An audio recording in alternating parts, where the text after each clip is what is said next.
Hola queridos hermanos, bienvenidos al canal UCB Punta Mira. Esperamos que este contenido sea edificante para ti. Te invito a que lo compartas y así bendecir a los demás.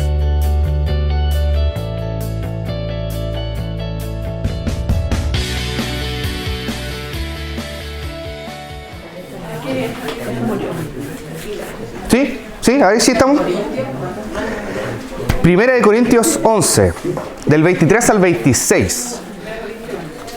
Si lo pueden buscar, o el que ya lo encontró, puede leer, que es un texto que ocupamos comúnmente para la Santa Cena. Los que han tomado cena durante muchos años, han escuchado este texto siempre en la cena.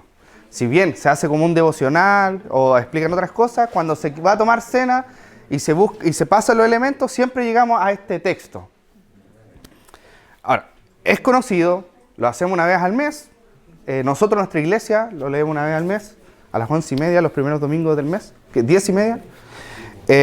Y el texto lo sabemos de memoria. Yo creo que nadie acá podría, incluso los que han venido poco a la iglesia, ya es un texto conocido, es frase que es comúnmente, culturalmente conocida. Y de todo corazón, no quiero sorprenderlos con datos o con las representaciones que vamos a hacer. Mi idea no es que estos datos históricos produzcan en ustedes curiosidad y puedan encontrar una nueva perspectiva, sino que de todo corazón quiero que hoy, a través de esta predicación y todo lo que vamos a hacer, que podamos llegar a una mejor comprensión o una comprensión más profunda de este texto. Y más de este texto es un mandato que hacemos cada domingo nosotros. Hay personas que lo hacen todos los domingos o una vez al año, pero mi idea es que podamos tener presente lo que el Señor Jesús quería con esto. Que seamos conscientes que Jesús mismo fue el que dijo, hagan esto en memoria de mí.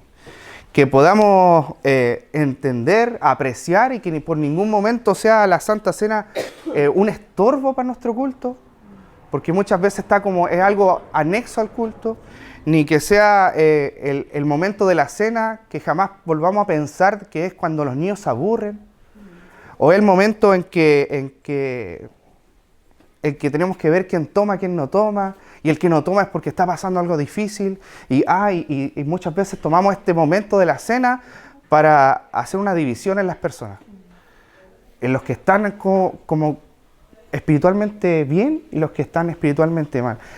Y nunca fue la intención de Jesús. Esas cosas las pusimos nosotros. Y de todo corazón eso creo que podamos comprender y entender en esta predicación. El verdadero sentido de lo que Jesús quiere para esta cena. Y que es todo el creyente, todo el que cree en Jesucristo es invitado. Es invitado a esta cena. ¿Tengo un momento de oración?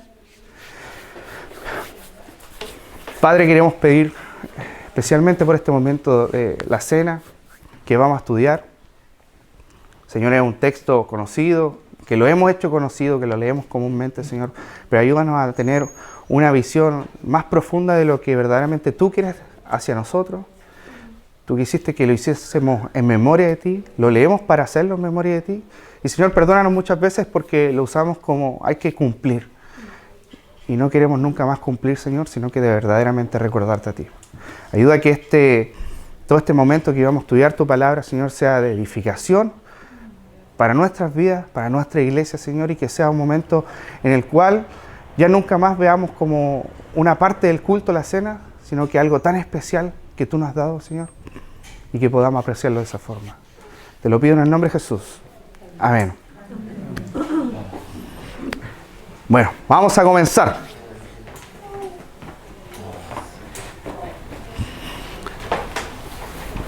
La semana pasada Dixon dijo alrededor de unas 15, 20 veces que lo iba a explicar algo y no lo tenía contemplado. Sí, si nos habíamos puesto de acuerdo ahí. Y hoy entonces sí vamos a explicar un poquitito más profundo el origen de la cena del Señor, de dónde viene todo esto. ¿Ok? Primero debemos entender que la Pascua, Jesús cuando se instituyó la cena, estaba en la Pascua judía. Y esa Pascua, primero, Jesús no casualmente lo hizo en la Pascua. Y debemos entender que esa era su última cena, y después al otro día, o un poquitito más en la noche, iba a ser atrapado. Luego iba a venir todo lo que nosotros conocemos como la Semana Santa, donde le pegan, muere, luego resucita, pero ese era el último momento que tuvo con sus discípulos. Luego estuvo de la resurrección. Entonces, por eso debemos tener un conocimiento al menos de qué era la Pascua. Desde cuándo se celebraba, por qué se celebraba, cómo se celebraba. Y quiero invitarlo vamos a ir a Éxodo 12 y vamos a leer un texto. Quiero que me acompañen. Éxodo 12:5. Vamos a darle lectura. Dice así. Hablando sobre que en la Pascua el contexto obviamente era de la salida de el pueblo de Israel. Estaba en Egipto, estaba siendo esclavo. ¿Se acuerdan las 10 plagas de Egipto? ¿Sí? El faraón, ¿se acuerdan toda esa historia que algunos hemos aprendido de chiquitito? Si no, les podemos mandar algunos links y lo leemos. Pero ya culminando eso, era Moisés que quería decirle al faraón que dejara, Dios a través de Moisés estaba diciendo que dejara libre al pueblo de Israel, que lo sacara de Egipto, que ellos se iban a ir. Faraón dijo que no. Entonces Dios a través de Moisés mandaba las plagas. 1, 2, 3, 4, 5, 6 plagas, 7 plagas, 8, 9 y la 10 fuera la última. Y la última plaga era la muerte de los primogénitos. Y con eso empieza esta celebración. Dice 12:5, el cordero será un macho de 1 año, lo apartarán entre las ovejas o de las cabras y lo guardarán hasta el día 14 del mismo mes. Entonces la asamblea de la congregación de Israel lo tomará al anochecer. Ellos tomarán parte de la sangre y lo pondrán en los 2 postes y en el dintel de las casas donde coman. Comerán carne en esa misma noche, asada al fuego, y comerán con pan sin levadura y con hierbas amargas. Ustedes no comerán nada de él crudo ni hervido en agua, sino asado al fuego, tanto su cabeza como sus patas y sus entrañas. No dejarán nada de él para la mañana, sino lo que quede de él para la mañana lo quemarán en el fuego. 11. De esta manera lo comerán, ceñidos sus cinturas, las sandalias en sus pies y el cayado en su mano. Lo comerán apresuradamente. Es la Pascua del Señor. La razón, versículo 12. Porque esa noche pasaré por la tierra de Egipto y heriré a todo primogénito en la tierra de Egipto, tanto de hombre como animal. Ejecutaré juicios contra todos los dioses de Egipto, yo el Señor. 13. La sangre les será a ustedes por señal en las casas donde están. Cuando vea la sangre, pasaré de largo. Eso pasaré de largo es la palabra Pascua, que es pesaj, pasar por alto. Y ninguna plaga vendrá sobre ustedes para destruirlos cuando yo hiera la tierra de Egipto. Y este día, 14, y este día será memorable para ustedes y lo celebrarán como fiesta al Señor. Lo celebrarán por todas sus generaciones como ordenanza perpetua. 29. Y a la medianoche el Señor hirió a todo primogénito en la tierra, desde el primogénito del faraón que se sentaba sobre su trono, hasta el primogénito del cautivo que estaba en la cárcel, y todo primogénito del ganado. Faraón se levantó en la noche, él con todos sus siervos y todos los egipcios, y oyó un gran clamor en Egipto, porque no había hogar donde no hubiera algún muerto. Entonces Faraón llamó a Moisés y a Aarón, aún de noche, y dijo: levántense, salgan de entre mi pueblo, ustedes y los israelitas, vayan y adoren al Señor como han dicho. Cosas importantes. La razón dice que comieron vestidos, probablemente hasta de pie. ¿Por qué? Porque era rápido, era una cosa de fe, de que sabían que esa noche, al atardecer, iban a comer, pero antes de la medianoche, dice otro texto, que pasó esto del ángel que mató a los primogénitos. Entonces dentro de la misma noche, antes de que amaneciera, ocurrió todo esto. Ellos estaban vestidos, no durmieron. ¿Por qué? Porque sabían que el Señor los iba a liberar. Y esa era su última cena. Con panes sin levadura, con hierbas amargas, y el cordero, y la sangre del cordero, los dinteles, que cuando el ángel del Señor, el Señor mismo, pasaba por ahí y iba a matar a alguien, a un primogénito, veía la sangre y pasaba por alto. Eh, y el versículo 30 dice, al final dice, porque no había hogar donde no hubiese algún muerto. Exactamente. Porque en las casas de los egipcios hubo un muerto, una persona. Pero en las casas de los que creían en Dios hubo un cordero en reemplazo. Y eso a futuro fue representando tantas cosas, tanto simbolismo que quizás ellos no lo veían en ese momento, pero que después nos trae a nosotros simbolismo y cuando podemos ver la revelación completa de Dios, entendemos todas estas cosas. Ahora, desde la salida de Egipto hasta Jesús, esto se hacía perpetuamente y los judíos lo siguen haciendo. Hoy en día agregan más cositas y lo continúan haciendo. Pero desde Jesús hasta la salida de Egipto aproximadamente son 1400 años que esto se repitió constantemente. Y la fiesta se seguía haciendo y se hacía en esa fecha. Ese es el origen de la Pascua. ¿Alguna duda ahí? No, espero que no. O si no, el podcast. Ahora, 1400 años después, Jesús en la última noche, en la noche que iba a ser entregado, vino a hacer nuevamente la Pascua y nos dejó a nosotros cosas nuevas. Porque esta Pascua era para los judíos. Recordaban la salida de Egipto. Pero Jesús quiso dejarnos a través de la Pascua, esa noche, algo nuevo para nosotros. Y ahora sí le voy a pedir a mi encargado. ¿Qué cosa dijo? ¿Qué cosa? Ahora van a ver la magia. No. Querido hermano, vamos a tratar, por favor, esto es lo más simplificado que está, pero vamos a tratar de organizar un poquitito acá cómo hubiese sido la cena del Señor en esa época, cuando Jesús. Recordemos que Jesús estaba con sus discípulos. Y lo primero que debemos tener... ¿Puede avanzar un botoncito hacia adelante, Anita? Ya. Lo primero que debemos entender es que nosotros como concepto cultural tenemos la cena del Señor o la última cena, esa imagen de Da Vinci, ¿no? ¿Han visto el código Da Vinci? Pero es otro tema, Pero nosotros tenemos el concepto cultural, gracias a Leonardo, Leo le dicen los amigos, esa imagen de la última cena. Ahí está Jesús al centro y todos sus discípulos a los costados, ¿verdad? Y casi están posando hacia nosotros. Ya, lo primero que debemos entender es que esa imagen no era así. Es una representación. Muy mala, por cierto. ¿Por qué? Porque no había mesa. Las mesas que se ocupaban tenían un máximo de 30 hasta 50 centímetros al suelo. Entonces no había esos tablones ni esas cositas que habían ahí. Imposible. Y no habían sillas tampoco porque se recostaban en el suelo. Entonces esa imagen de ahí, y puede avanzar la siguiente, Anita, muchas gracias. Muy probablemente fue así, como una C.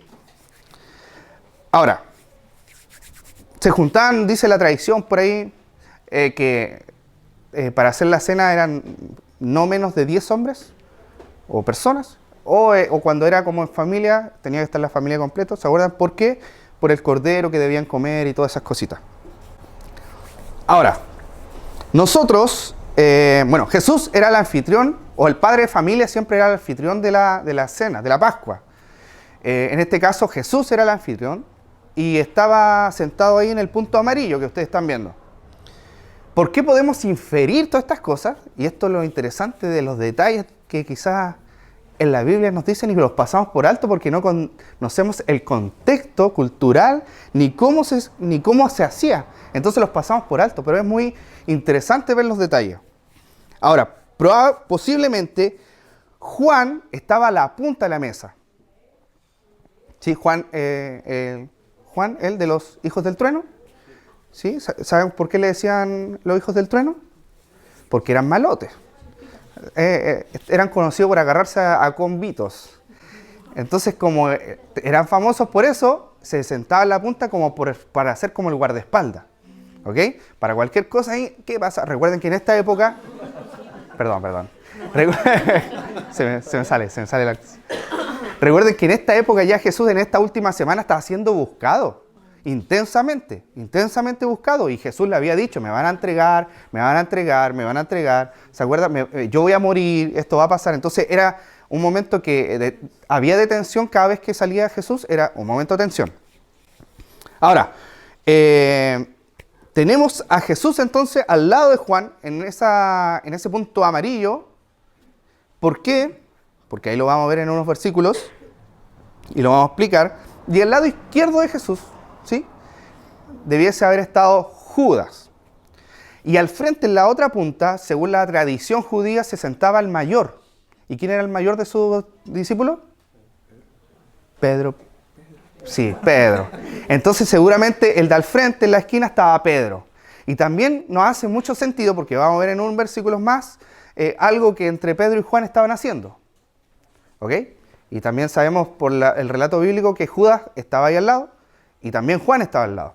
De los otros no sabemos, pero sí sabemos de esos, al menos Jesús, Judas y Juan, y muy probable Pedro, porque era el mayor. ¿Ok? Ya, ahora le voy a pedir, no voy a llamar a 12 personas ni 13 personas, pero necesito 3 personas. A Jesús, a Juan y Judas ya lo tengo elegido ya. Sí, ya lo tengo elegido. No eras tú, Cristel, no eras tú. ¿Sí? ¿Alguien me puede ayudar? Tixito. ¿Tú eres Ajá, ¿30 monedas de plata? ¿Me pasan para acá un poquitito, por favor? Ahí, mira, el Dixon, Xavi, Jesús, mira. Jesús era rubio, así que nada. Ya, mira. Ya, un poquitito de acá. Un poquitito más acá, mira. Acá Jesús al medio. Sí. Tú allá, tú eres Judas. Sí. Ahora, ¿cómo se sentaban? Mira, así como está Raúl, no se sentaban.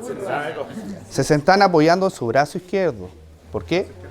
Porque comían con la mano derecha. No existen los zurdos.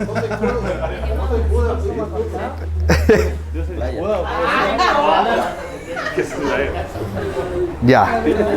Ahora explica por qué yo estoy feliz. Ya. Sí, ¿se acuerdan que Jesús dice que lavó los pies a sus discípulos? Y dice que se ciñó, ¿o no? ¿Se acuerdan? Se ciñó y se fue a sentar. Seguramente Jesús en esta posición no hace sentido. Que Jesús agarraba en los platos y así le lavaba los pies a sus discípulos. ¿Se acuerdan? Entonces por eso Pedro hace sentido así, porque si estamos en una mesa, Jesús se ponía por abajo de la mesa, iban a otro lugar. Hace sentido, ¿no? Y ahí le limpiaba y lo seca. Muy bien. Para eso fue la toalla.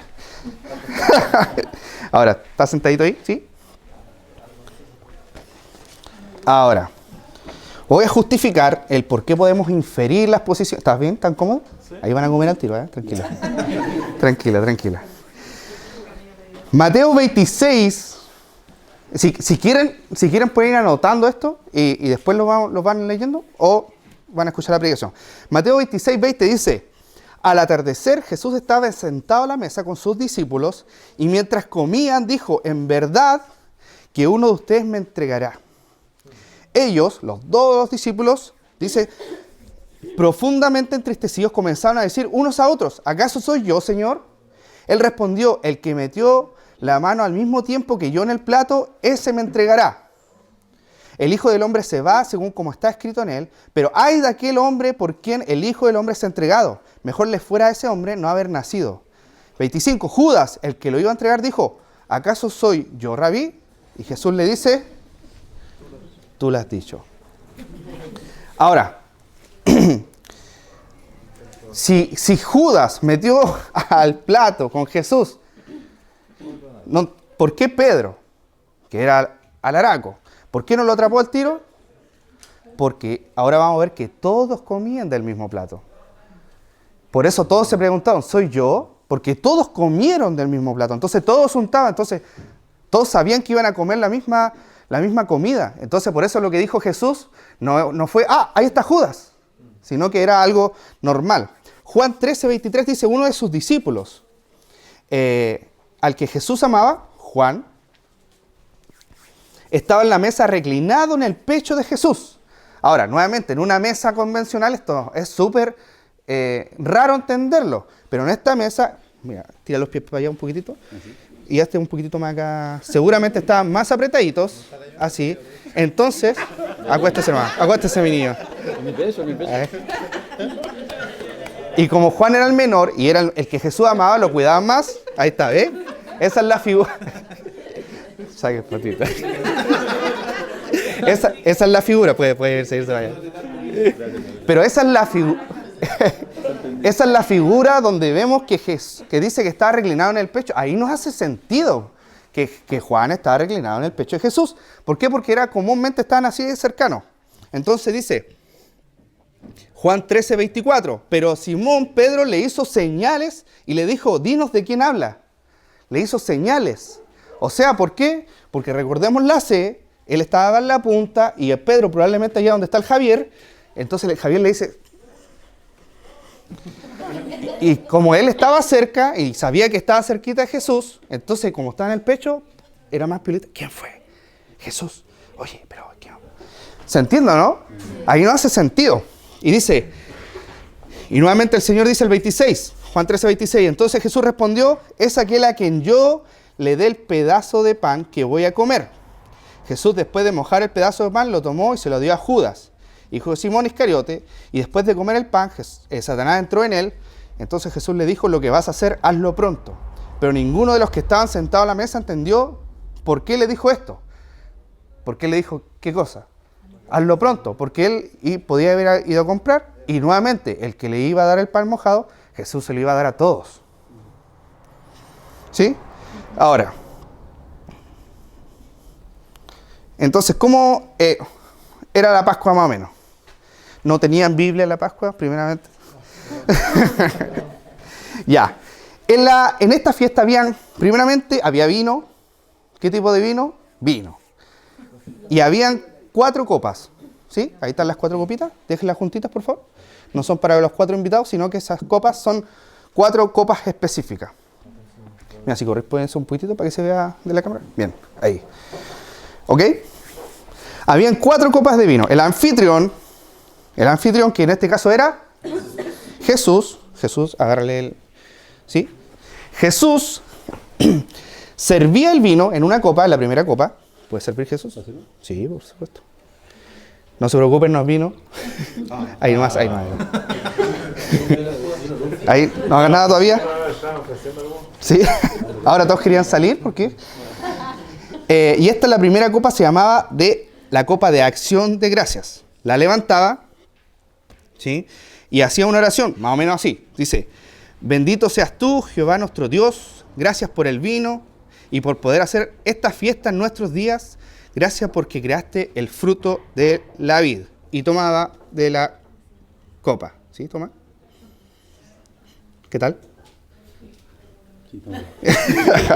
Entonces se lo pasaba a Juan, a su derecha, a Juan. Juan, tome. Tome nomás. Ah, perdón. Tú eres Juan ahora. ¿Sí? Y, sí, volví a ti y tú se lo pasabas a Judas. Que Judas estaba sentado en el lugar de honor en la mesa.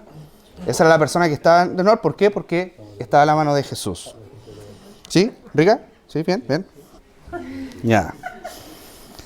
Entonces, lo segundo es que ¿se acuerdan dijo que en la Pascua habían hierbas amargas también? Ahora, vamos a hacerle probar a estos niñitos. No todo es gratis acá en la vida. Pruebe, mira, esa florcita. Sí, es rica. Coma nomás. ¿En serio? ¿Cómo? Sí, sí. No, pero come del otro. Come del otro. Sí. Juan, coma también. Juan. ¿Y Jesús? O sea, Judas. ¿Iscariote? Pruébalo. Coman. Solo quiero que coman para que nos digan cómo está. ¿Rico? Sí, ya. Esa era la hierba amarga. Les puse también lechuguita ahí. Ya. En las familias, déjalo ahí nomás, no, si quieren no coman más. Era solo para que lo probaran. Ahora, en la familia judía, el padre de familia dice también en Éxodo que y cuando tus hijos te pregunten por qué comemos esto, tú le explicarás. Entonces, esto era simbolismo de qué comían y el padre de familia ahí explicaba por qué teníamos que comer esto amargo. Y explicaba la historia de la salida de Egipto, la amargura de la esclavitud y todo. Entonces, después de haber bebido, comían las hierbas amargas, pero lo mojaban en esto que está ahí. ¿Sí? Ahora sí, tranquila. Y mira, ahora sí, Dixon saca un poquitito. Pero no lo más que, sino que... No más que el raro. Sí, úntalo, fuerte. Fuerte. Y pruébalo. Pruébalo. Con una... ¡Oh! Dale. No, en la manzana. Sí. Prueba. ¡Ah! Saca el pedito. Dale. Sí, cerrado. ¿Qué tal? Bueno. ¿Está rico? Sí. ¿Qué sabor es? Dulce. Ya, eso se llama jazoret, que es una mezcla entre manzana, canela, pasas, nueces y miel. Ahora, ¿cuál es el efecto de esto? Es compensar lo amargo con lo dulce, para que pudiese ser comida. Después pueden venir a probar y todo lo que quieran. Ahora, entonces Jesús untaba, saca lechuguita, no saqué de eso. Untaba, lechuguita, sí. Untaba, esto es como una fajita, y untaba así en el jazoret. ¿Con esto? No, en el jazoret, eso. ¿Así nomás? Claro, sí, como podáis. Y se lo daba a sus discípulos. No. Pero, Al Chavi, no, ya, pero al Chavi. Con amor, por favor. Oye, pero falta dar tus discípulos. Judas querido. En la boca. Pruebe. Está bueno. ¿Qué tal? Judas, tú no te mereces nada, Judas. Bueno, y ahí le repartía, ¿verdad? Esa era la idea. Luego de esta parte, sí, déjala ahí nomás, no se preocupen. Si quieren pueden tomar más de la copa. ¿Sí? Sí. No. Calma. Y ahora, después de esto, comían esto y era un recordatorio, explicaban y cantaban un himno que se llama el Jalel, que estaba compuesto por el Salmo 113, 118. Ahí cantaban cantaban y luego de eso tomaban la segunda copa. ¿Sí? Jesús, ¿sirve la segunda? No, otra, la segunda copa. Bueno, Jesús. Ahí no hay, ¿no? No tanto. Sí, no tanto.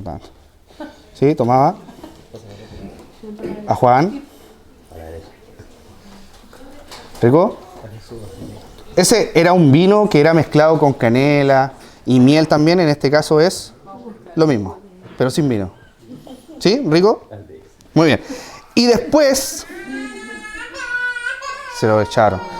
Después de esta parte tomaba el pan, Jesús, sacaba el de al medio. El de al medio, eran 3 pancitos que se ocupaban, sacaba el de al medio, lo partía por la mitad, ¿sí? Lo partía por la mitad. Es un pan sin levadura. Para nosotros es común porque comemos churrasca y churrasca es un pan sin levadura. Pero para esa gente y para quizá el mundo completo no es muy común. Ahora, lo partía, lo bendecía y le daba también un pedazo a los... Dale un pedacito. Sí, pedacito, sí. Y también ahí... Sí, está bien chiquitito más chiquito. Ya, Judas. Si está muy caro, y guárdalo ahí, y guárdalo en el pancito, tápalo. Y lo tapas ahí, por favor. Sí, y eso consistía también en el pan de levadura, se explicaba por qué era con pan con levadura en esta cena de Pascua. Perdón, sin levadura. ¿Eso dije? O pan ácimo, es la palabra técnica. Luego de eso, venía en sí la comida pascual, que era un cordero. No hay cordero. Y consistía en el cordero y luego después de comer la comida, conversar, ustedes pueden ver ahí en Juan, creo que del 3 al 17, 18, explica mucha conversación que Jesús habló y fue ese el momento, en este momento. Cuando ahí ya se relajaban, podían comer y luego al finalizar era la tercera copa y antes de irse la cuarta copa. Eso, un aplauso para los chiquillos. Pueden sentarse nomás.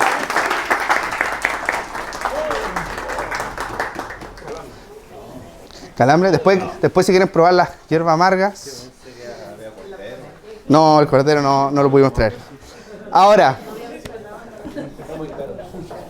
Lucas 22, 14 dice, cuando llegó la hora se sentó a la mesa entonces y con él los apóstoles. Y les dijo, esta frase es muy importante, intensamente he deseado comer esta Pascua con ustedes antes de padecer. Porque les digo que nunca más volveré a comerla hasta que se cumpla en el reino de Dios. 22:17 dice, y tomando una copa después de haber dado gracias, dijo, tomen esto y repartirlo entre ustedes, porque les digo que de ahora en adelante no beberé el fruto de la vid, que podemos entender que era la primera copa. Y el versículo 19 dice, y tomando el pan, que era el pan ese, muchas veces dicen ese pedazo que faltó, ese es el que Jesús dijo, no lo podemos saber, pero entendemos que ahí estaba el pan. Después de haberle dado gracias, lo partió y les dio diciendo, esto es mi cuerpo que por ustedes es dado, hagan esto en memoria de mí. De la misma manera tomó la copa después de haber cenado diciendo, esta copa es el nuevo pacto en mi sangre que es derramada por ustedes. 20 dice, después de haber cenado. ¿Se nota esa diferencia? Entonces, claro, para nosotros es como, después de haber cenado, ¿qué? Hoy pudimos entender un poquitito cómo funcionaba. Ahora, es importante que, y ahora vamos sí a ver que esto está compuesto con muchos símbolos. Hay mucho simbolismo detrás de todo esto. Los panes sin levadura, la levadura. Partir el pan sin levadura era parte normal de la ceremonia, como lo vimos, tradicional, de la Pascua. Pero Jesús le dio un significado totalmente nuevo, que dijo que este pan es mi cuerpo. Ahora, el pan original, sin levadura, significaba la separación de la vida de Egipto para los judíos, sin llevar nada de levadura pagana o opresora de la tierra prometida, era como de dejar todo allá y no esperar eso de que tiene que leudar, sino que lo dejamos y vamos a hacer cosas nuevas, de que Dios nos saca de Egipto y vamos a ser nuevos. Ahora, con el tiempo, la levadura representaba lo mundano, el pecado, y hacer pan nuevo sin levadura era la forma de decir que una nueva vida en santidad y piedad. Y la levadura llegó en los tiempos de Jesús a entenderse como pecado en sí. La levadura era símbolo de pecado. ¿Sí? Y el cuerpo para los judíos, porque Jesús dijo, este es mi cuerpo, para los judíos representaba toda la persona en sí. Toda la persona en sí. Jesús dice, todo mi ser, entonces, es para ustedes. Mi vida, este es mi cuerpo, mi vida es para ustedes.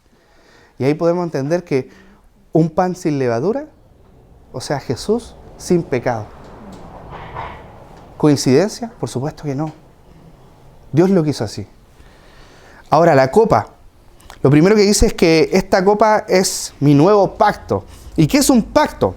La palabra, decía acá un teólogo, que la palabra pacto apunta a una disposición unilateral de Dios que hace favor en el hombre y no debe entenderse como un acuerdo mutuo entre dos partes que están condicionadas. El pacto de Dios es, yo lo voy a hacer, voy a poner todo. Esto no es un acuerdo entre dos. Entonces Jesús está diciendo que la sangre derramada de Jesús, su propia sangre, es la expresión de la entrega de su vida, la sustitución por el pecado. Podríamos decir que esta copa es el nuevo pacto y Jesús dice que me cuesta la vida, porque la sangre representaba la vida. Lo representativo de la entrega de esa vida sin pecado fue entonces lo que entendemos como el derramamiento de la sangre preciosa que por muchos es remisión de pecado, ¿no? Y estudiando esto es muy curioso que luego se nos vienen tantos versículos a la mente y ahora nos hace como tanto sentido. Esa sangre es la expiación, que es la eliminación de los pecados de toda la humanidad, tanto gentiles como judíos, y que ponen su confianza en Jesucristo. Es algo, obviamente, la química de la sangre de Jesús en sí no es lo que funciona. No es que su sangre tenía cosas especiales, curativas, ni tampoco es exactamente el cuerpo ni la sangre, como lo dicen otras posturas, porque Jesús estaba ahí mismo, entonces si dijo esto es mi cuerpo, ¿se le había de desaparecer un pedazo de piel? No, es un símbolo. Ahora, en la Pascua, en Egipto, en todas las casas hubo una muerte. En los que creían en Dios, hubo un cordero que se había muerto. Y al ver Dios, cuando pasó la muerte y vio a Dios en los dinteles la sangre, dijo, acá ya se pagó un precio. Por eso yo voy a saltar, voy a pasar. Ahora es la sangre del cordero de Dios, Jesús, que nos representa a nosotros, que pasa a Dios, nos mira a través de la sangre de Jesús. Y por eso Él dice, este es mi nuevo pacto. Los discípulos no tenían idea de lo que Jesús estaba diciendo en ese minuto. Sí sabían que se iba a morir, que iba a ser entregado, eso sabían. Pero la frase en sí que Jesús estaba diciendo, el significado total, lo vinieron a entender después. Porque para ellos era una Pascua con quizás Jesús siempre estaba enseñando cosas. Y recordemos que cuando estudiamos Marcos, que los discípulos decían, sí, Señor, y después en privado le decía, Señor, ¿sabes que no entendí nada de lo que me dijiste? ¿Nos pueden explicar? Y era muy probable que tampoco entendieron en sí el significado, pero después que Jesús resucitó, entendieron todo y dijeron, el cuerpo. El pan era el cuerpo. Y la sangre, ahora lo entiendo todo.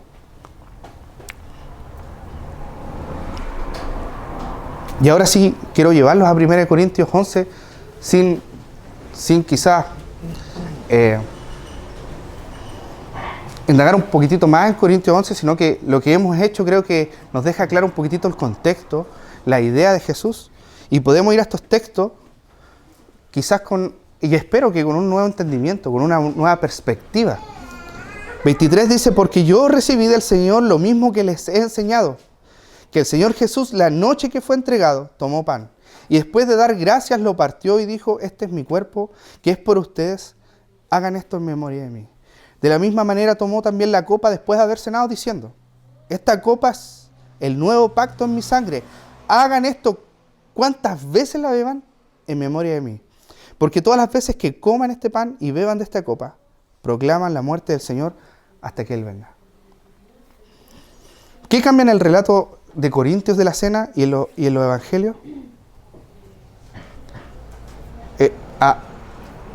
Lo que se agrega es que dice Pablo, y bueno, Lucas también lo dice, pero que hagan esto en memoria de mí. Hagan esto en memoria de mí, cuantas veces sea, pero en memoria de mí. Ahora, la Pascua judía, esto, porque no lo hemos hecho esto, ¿no?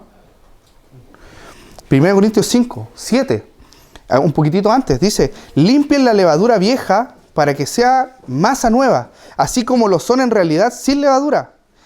Y ojo acá dice, porque aún Cristo, nuestra Pascua, ha sido crucificada.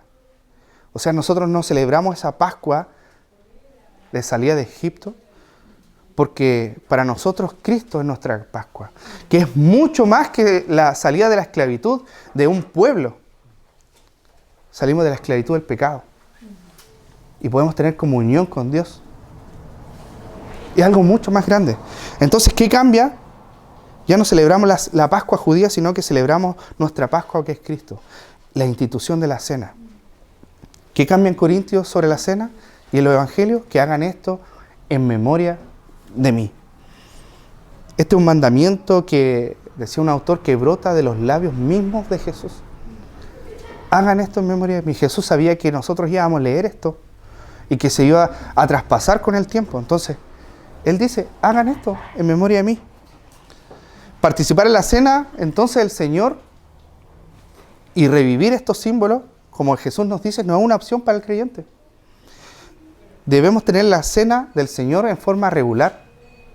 ¿Por qué? Porque si queremos ser fieles a lo que el Señor dice que debemos recordarle a través de esto, es a través de estos símbolos. Jesús no nos dijo hagan un culto el domingo y canten alabanza y tengan una predicación. Pero, por supuesto que nos hace bien, ¿verdad? Pero lo que Jesús dijo es cuando se reúnan. De hecho, en pandemia, entre paréntesis, nosotros hacíamos la cena online. Y sí, funcionaba. Y en algún momento dijimos, a ver, hay un principio de cuando Jesús dice cuando estén juntos. Lo predicó el Dixon la semana pasada, cuando estén juntos, cuando se reúnan, espérense. Porque es importante que estos símbolos no son privados, es para la iglesia. Es para que todos juntos disfrutemos de esto. Y por eso es importante que todo creyente debe participar de la cena del Señor. Y si no participa de la cena del Señor siendo creyente, siendo que tú crees en Jesucristo, es desobediencia. Es incluso pecado. Estás negándote a lo que Jesús mismo te está diciendo.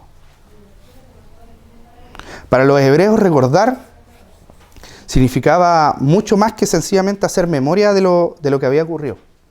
La figura de recordar, o el término bíblico de recordar, es buscar y rebuscar en tu propia mente y recuperar todo lo que puedas de la realidad y el significado de ese suceso o esa experiencia. Los judíos siempre hacían esto. Rebuscaban y hacían, era una actitud, como un actor de método, cuando trata de actuar y trata de meterse en el personaje y nuevamente y hasta se transforma y dice, es como otra persona. Ese sentido es como el de recordar. Volver a pasar todas las emociones, volver a pasar toda la experiencia, todo el sentimiento y poder poner todo eso frente a esto. Recordar a Jesús y su sacrificio en la cruz es vivir de nuevo como Él, como su vida, su agonía, su sufrimiento y la muerte, recordarlo lo más que podamos humanamente posible. Y cuando participamos acá de la cena del Señor, tampoco nos estamos haciendo de nuevo el sacrificio de Jesús, porque es una sola vez, solamente lo estamos recordando, lo que Él hizo por nosotros. Y creo que debemos sentirnos profundamente conmovidos cuando recordemos este símbolo, cuando estemos pasando por la cena. Ahora, debemos entender que cuando comemos el pan y tomamos de la copa los vasitos, somos invitados de Jesús a su mesa. Así como Jesús estuvo ahí, así somos invitados. Él quiere que seamos invitados a su mesa y lo recordemos.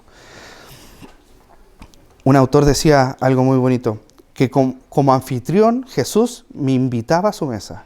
Como mediador del nuevo pacto que Dios hizo, me tuvo como una de las partes de dicho pacto. Como el Cordero de Dios inmolado en el Gólgota, me limpió de mis pecados. Como mi hermano y amigo me mostró cómo vivir para la gloria de Dios y cómo expresarle mi gratitud. Como fuente de bendición, no me llenó de pesar y tristeza por su muerte, sino de gozo y alegría por su experiencia. Tampoco es ponerse triste y pegarse. No es la idea. Es necesario entender bien la cena, que no es un culto, una ordenanza de recordatorio. En cualquier día de la semana lo podemos hacer, no necesario el domingo. Lo podemos hacer en cualquier día, en la noche, en cualquier momento es necesario, es lícito. Y el versículo 26 de Corintios 11 dice, porque todas las veces que coman este pan y beban de esta copa, proclaman la muerte del Señor hasta que Él venga. Cada vez que hacemos y hacemos la cena del Señor, somos pregoneros de su sacrificio, somos pregoneros de esa verdad, somos pregoneros del Evangelio. Eso es el Evangelio. Y una frase que una vez se la escuché al Ramiro y que me caló profundamente, que dijo que una vez más que tomamos de esta cena es una vez menos. ¿Y cuánta razón? Porque no la vamos a tomar eternamente. Esto es para nosotros, para la iglesia en este momento. Porque cuando venga el Señor ya no la vamos a tomar, vamos a estar de frente con Él. No vamos a necesitar recordarlo, porque vamos a estar con Él. Nuestra mente no necesita vivir eso de nuevo.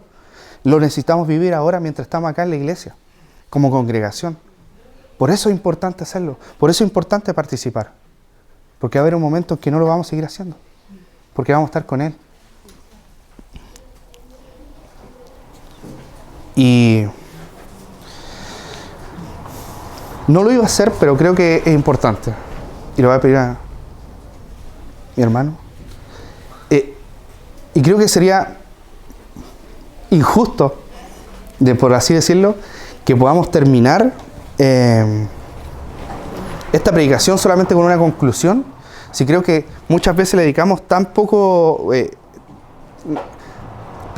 Nos sorprendimos de la semana pasada como el Dixon hablaba sobre los abusos de la cena y de los hermanos que no se esperaban, otros comían, no le interesaba al hermano, y hoy pudimos tener un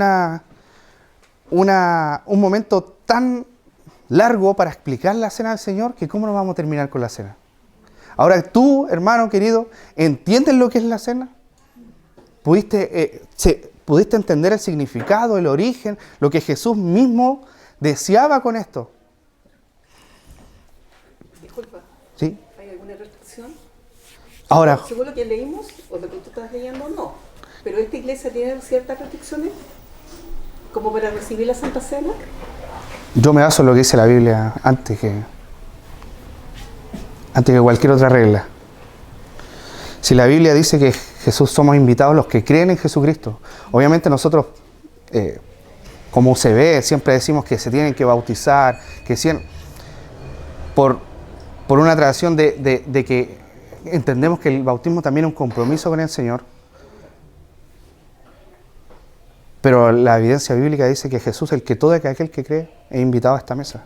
La iglesia estaba invitada, los primeros creyentes comían, muchas veces eran niños, las familias completas pasaban este momento.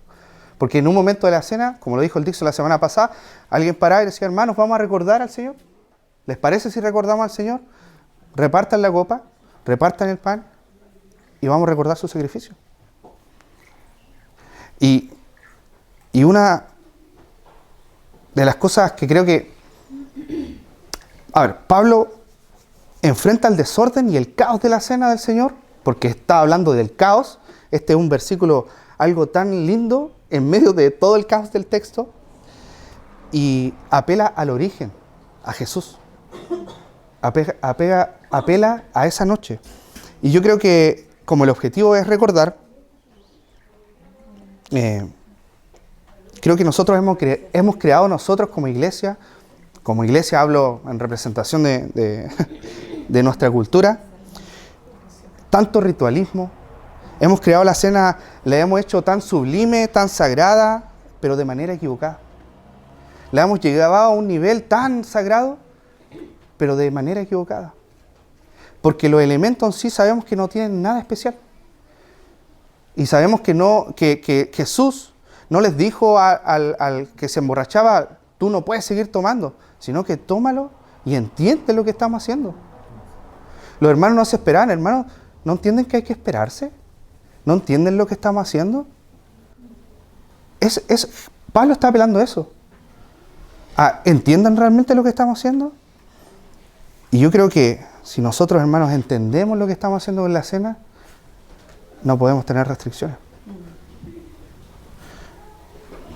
Ahora, los que creen en Jesucristo son invitados a la cena del Señor. Mientras mi hermano pasa, ¿puedes pasar? Dixon, ayúdame. Xavi. Sí. Mira, que vayan sacando tú por aquí, vayan partiendo, por favor. Ahora, mi pregunta es, por favor, ¿quién se acuerda de una ofensa grave que le han hecho? Súper fácil recordarlo. Súper fácil, ¿no? ¿Quién se acuerda de algo malo que ha vivido en su vida? Súper fácil, lo tenemos ahí. ¿Alguien se acuerda de una persona que le ha hecho algo malo? Así. Ahora, ¿quién se acuerda de algo bueno que alguien le hizo? Un poquitito más. ¿Quién se acuerda de algo positivo que te ha pasado en tu vida? Por eso esto de Jesús dice, cada vez que coman y beban de esta copa, háganlo en memoria de mí.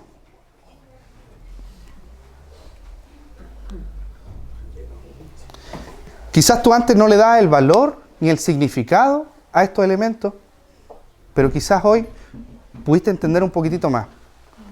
Y si lo entendiste, eres invitado a la mesa del Señor.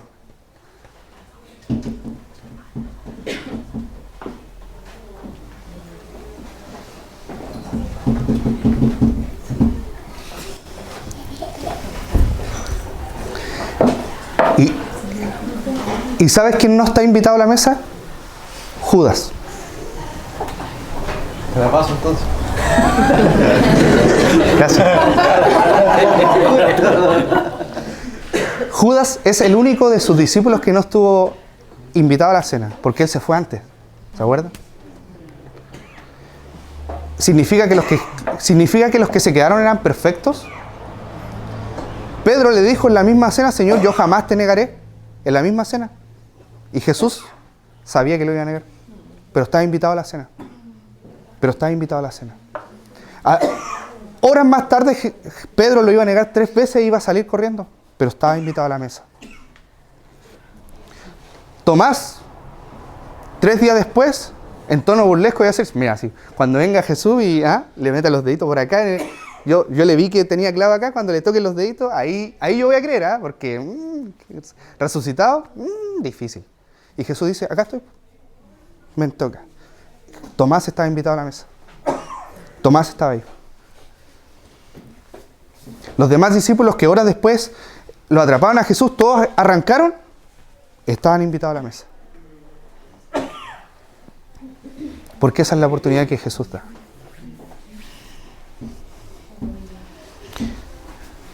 Y Jesús no pide perfección porque pide transformar tu vida. Y esa es la clave. Si tú quieres venir perfecto y transformado antes de venir a la mesa del Señor, estás equivocado. Porque con tu fuerza jamás vas a poder transformar. Jesús te quiere transformar.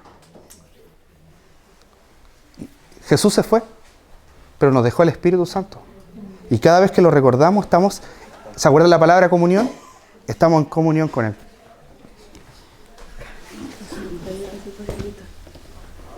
¿Sí? ¿Alcanzaron los vasitos? ¿Sí? Sí. Mortal. ¿Puedo lucirme?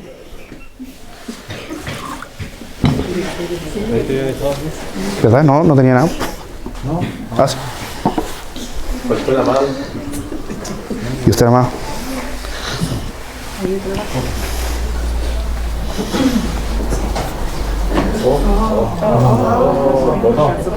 No, si queda. No, sí queda.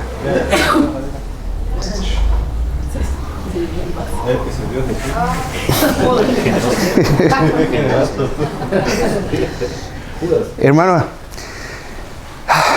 qué grato es poder... Debo decir que tenía un peso de que siempre la cena es como que quizás muchas veces nos estorba en el culto, como que es muy latoso, los niños no participan, meten bulla, pero hoy creo que es un momento muy lindo que vamos a vivir como iglesia. Y vamos a poder leer los versículos del 23 al 26, entenderlos profundamente con todo lo que hemos hecho, y les voy a pedir que, como Jesús nos pide, hagamos memoria en Él. Voy a dar lectura, dice: porque yo recibí del Señor mismo, que les he enseñado, que el Señor Jesús, la noche que fue entregado, tomó pan, y después de dar gracias lo partió y dijo: este es mi cuerpo, que es por ustedes, hagan esto en memoria de mí. Hagámoslo en memoria de Jesús.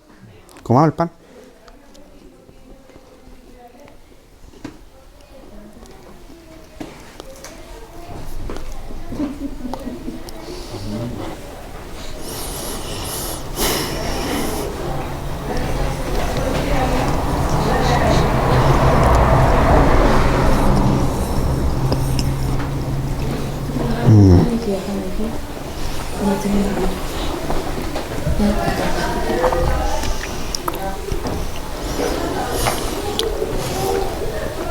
De la misma manera tomó también la copa después de haber cenado,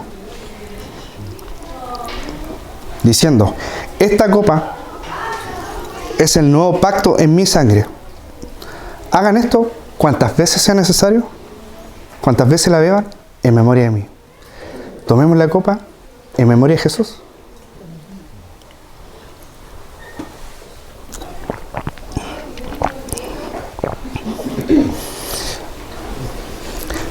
Todas las veces que coman este pan y coman esta beba y beban esta copa, como lo hemos hecho hoy, ¿sabes qué hemos hecho? proclamamos la muerte del Señor solo hasta cuando Él venga, porque va a venir. Amén. Oremos. Señor, muchas gracias por este tremendo regalo que nos diste, Señor. Por esta institución de tu cena, Señor, en la cual te podemos recordar de una manera física, Señor. Recordamos este pan y tomamos de la copa y recordamos tu sacrificio, tu muerte, tu sangre. Gracias, Señor, porque las has dado a tu iglesia, a todos los que creen en ti, Señor. Tú nos has dado el privilegio de participar en esta mesa.